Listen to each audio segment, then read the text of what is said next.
It's my privilege to welcome you, David Parker, who has been a lead pastor of Desert Vineyard in Lancaster for 25 years now, Pastor Emeritus. Another question, David. So, um, our lives are full of ups and downs, and sometimes we're celebrating, sometimes we are close to give up, um, especially when the dreams um, we have for our fellowship, for our community, don't come true the way we expected, or if something unexpected happens to us. And you've served so many years, and I I, I presume that you have experienced both joy and disappointment Mm. in the times. So my question is, so how do you continue to serve God in those circumstances? What motivates you to continue and not to give up? Well, I mean, fundamentally, it is this sense, this conviction, this experience, this life journey of knowing that He's not given up on me. You know, that people have said to me, even in this last season, particularly, I'm doing quite well right now, miraculously well. That doesn't mean that I will continue to do miraculously well, but I am right now. But there have been times in the last 3 years where I've been close to death, and people have said to me, you know, like, does this shake your faith, or you know, and maybe surprisingly, but not to me, it has not at all. And the reason is because I didn't believe in Jesus to be a success. I believed in Jesus because He promised to never leave me or forsake me. And I did not imagine, looking at the brokenness and pain in the world around me, that somehow my life would be immune from that. So when people say to me, why, you know, don't you say, why me, God? I don't. I say, why not me? Like, why would my life be immune from suffering or loss or grief or disappointment? It couldn't be. I'm a part of this broken world, this fallen race, and yet the glory of our Savior is that He has entered into this broken world, into our broken humanity, to redeem us, to raise us, and in the process of being raised, never leave us. So in the most painful moments of my life's journey, I have always known, if not experientially, at least by historical, you know, progression, that God is there, that God is with me in my suffering, in my loss, in my failure, in my disappointments, that God is there. I had to have this, I don't recommend having this, but at one point I had to have this conversation with my daughter, Mandy, who's on the pastoral team of a church down here in Los Angeles. And I said, you know, Mandy, I want you to speak, I want you to preach at my memorial. Like, that would be my choice, that you would do this. And I said, and I have a topic I want you to speak on. And that topic is the kindness of God, because that's all I've ever known. I have only known the kindness of God, even in the most, and I grew up as a kid, I got scars, I got voids. But even with that history, even with whatever my experience has been, or in recent years, I have only known the kindness of God. So I want to share that kindness. I want to express, maybe more importantly, take it out of the realm of just words. I want to express that kindness, and now, because I don't have an official role where people turn to me or whatever. I express that kindness in the waiting room of the chemotherapy suite, where I can come next to a mother with a child and, try to express some kindness and hope. Uh, I, I don't get it that somehow our relationship with Jesus is just for the good times or for good things. It's for the whole journey, and the journey for all of us will end, in weakness. It will end in dependence. It will end in utter need for God to do what only God can do, which is raise us to life. And he's doing that every day in a whole lot of different ways in us. So I want to be part of that, for me and for others. Too long answers, I know. No, it's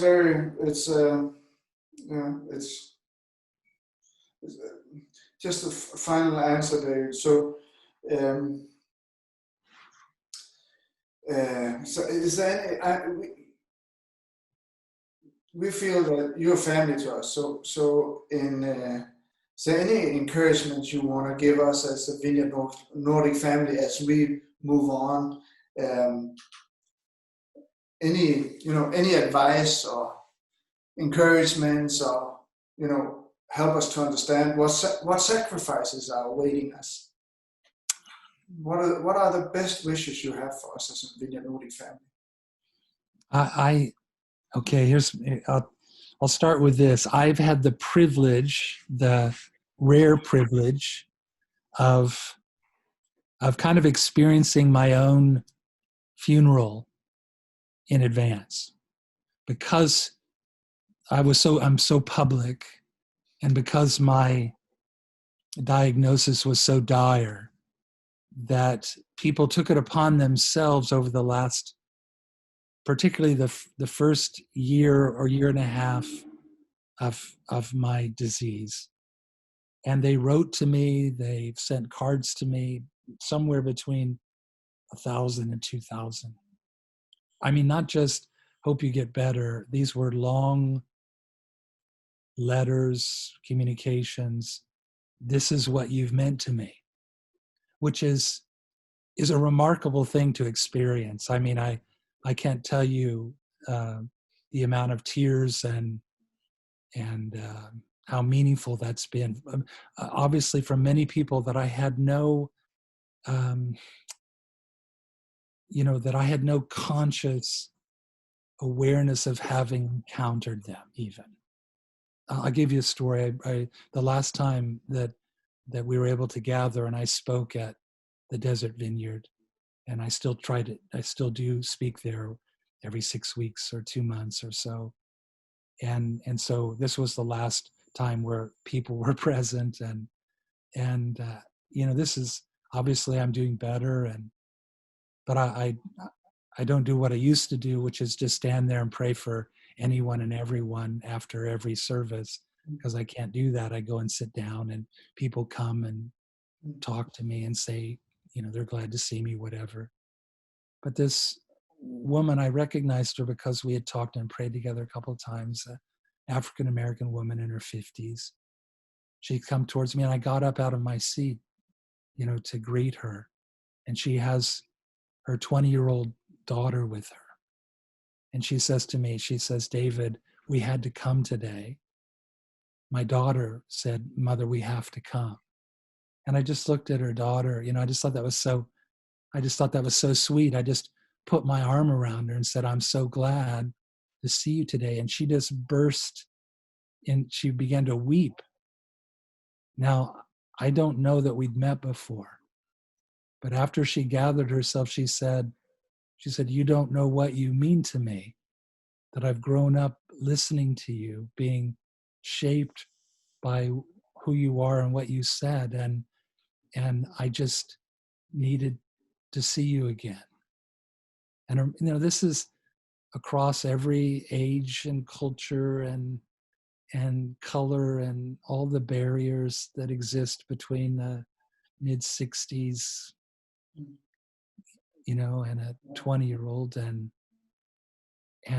So I just tell that story to give an example of what comes at me and has come at me. And I've asked, my expectation would have been, and I just got a tweet, someone tweeted back at me today, some lovely lady in England saying, I remember this sermon series you gave at New Wine over 20 years ago and how it impacted me. That's what I thought I would get. I thought I would get lots of people saying, wow, what you said or taught in this way helped me to know God or overcome something or whatever. I really thought, because my primary gift is a teacher, I thought that would be the thing people would have received from me and been blessed by, but not even close. No one mentions anything that they heard from me. People mention that even if I didn't have direct personal face-to-face contact with them, that somehow from me they received acceptance and hope and kindness. And that wasn't a technique. That wasn't a strategy. That's just what I wanted to feel towards people. And that's the thing that people will forget the sermons we preach. People will forget. I was surprised how many people forgot, man, I was at the hospital when your child died, or I did your marriage, your weddings. People don't remember those things. I mean, they do, but they don't. But people remember that somehow the kindness, the embrace of God was mediated through your way with them. And if I have a longing in my heart for the Nordic vineyards, is that they would just be, that the culture that you create, that the community you create would be colored by that. And I also would hope and pray that culture would be focused on the least, those who have the least of that, not the rich already. That we would really be reaching towards the distant and the difficult and the whatever it would be, that would be our priority. If there's a triage in life, the priority is on the desperate, those with their, the greatest. And I think there are sacrifices for that. And I don't see lots of churches willing to make those sacrifices. I say that not in judgment or even in pride for the way that I tried to do it. I just know that most members of churches that are, I hate to use the word mature, but I will, mature Christians want church to be about them. They want the leadership to lead in ways that bless and benefit them. And when you start prioritizing those, like Jesus said, what advantage is it to you that you have someone over who can invite you over to have a meal? The real nitty-gritty of love is they can't give back to you. And I think that there's a sacrifice we make, that we're not just trying to make more and more well-fed Christians. I don't tell you how many times mature people said to me, why are you always talking to people who don't know? Because they don't know, and there's hundreds of them in our midst. And, it's that, and I think I've told you this before, Flemming, but probably one of my greatest heartaches, one of my greatest disappointments, one of the hardest things I've had to overcome, honestly, in ministry to keep doing it, is the fact that so many Christians of significant resource in their life. And I don't just mean financially, I mean emotionally, that they have stable lives, that they have a foundation from which to bless others, that they don't want to be around needy people. So many people left the vineyard. Oh, I love you, David. I love the worship. I love the fact that there's multicolors everywhere of people, but I don't want my kids in Sunday school with those, kids that look like that act like that talk like that. I don't want to sit next to a person who smells like that. Like, really? Really? Like, these are the sacrifices we can't make for the sake of, Jesus. I've told this story, and I'm sure some have heard me even tell it by translation, but one day a woman came to me, a young mom, the kind of, it's young family, young children, both of them. I'm successful. I mean, the foundation, honestly, of most American churches, like, these are the people we want. And she came to me and said, we're going to have to, if you don't change things, we're going to have to leave the church, because a woman sat in front of me and she was so inappropriately dressed. The problem was she didn't have enough clothes on. And because we're in the outer reaches of LA, there's a lot of people that stumbled into our midst out of the adult sex industry, porn and stripping and all those things. We just had a population of people that were looking for answers out of that community, and they didn't necessarily dress like church dress or even suburban casual dress. And she said, until you lay down the kind of dress code law, I just can't have my daughter seeing that. I said, I get it. I totally understand that feels uncomfortable, and you have to have a conversation with your daughter why you don't want her to look like that. Okay, I get that. That's all challenging. But can I just say that if I make that woman's clothes the deal, if I say you can only come here if you dress okay, then she will never come again. And we will have lost every opportunity to know her, to relate to her, to love her, to serve her. That we'll never get another chance. And for me, weren't you glad today that she was hearing what you heard, that she was sitting in the context of worship? Weren't you glad for that? And she kind of reluctantly said yes. And I said, and here's the last thing I'd say. I'd say that chances are that young woman has someone in her life, maybe a grandmother, maybe an auntie, someone in her life who's praying every day, Lord Jesus, would you surround my granddaughter with your people who would love her and care for her and accept her and help her find you? And I said, we get to be the answer to that prayer. Do you really want me to run her off because she's not dressed okay? And to her credit, that mother said to me, no, I don't want you to run her off.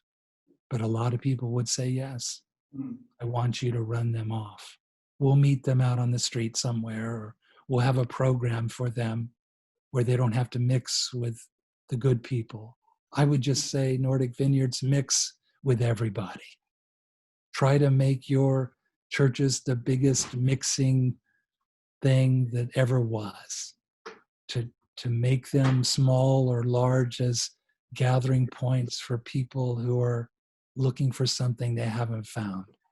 Because that's not only where the gospel gets so real, it's where it gets so fruitful, So thank you, David. Yeah. It's been a treat for us, and greetings to you from all of us in the Nordic, and to Nancy. And we hope to see you back in the Nordic. You're so welcome. And be lovely. That would be so lovely, Yeah, honestly. yeah. I'm But so thanks for grateful for your friendship, for so many there. I know, I've been to a number of churches and visited, and people have been very kind. I know that people have written to me from those churches, and I'm just so grateful to have that connection, that friendship, and look forward to whatever God has for us. Bless you, friends.